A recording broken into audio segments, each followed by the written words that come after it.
Destpêkirina pêvajoya çareseriyê li Herêma Rojhilatê êdî çiyager jî bi ewle digerin. Li Bitlisê îsal cara duyem bi alîkariya Komaliya Subhan Dostê çiyageran berê xwedan sîpanê. Îro ango roja aştiya cîhanê 105 çiyager derketin serê çiyayê Sîpanê. Îro em li vê derê ba daxê Subhan daxê Subhan Dost Kulübü 105 merfê dağcı îro li ven deraya. Di nav van çiyageran de ji Fransa, Hollanda, İran û Azerbaycanê jî gelek kes hene.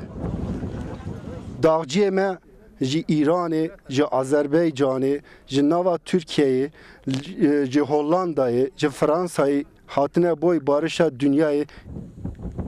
Çiyagerên ku derketin serê çiyayê navdar, konên xwe vedan û xwestin ku balê bikişînin ser şer û kuştinên li cihanê.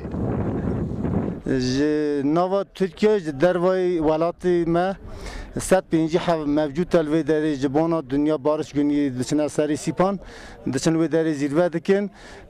İnşallah di dünyayê da di memleketê me da di nava Türkiye'ye da wê barışê sağlamış be herkes barışê dixwazin her tarafê ji her kesimê re her insanê re barışê dixwazin.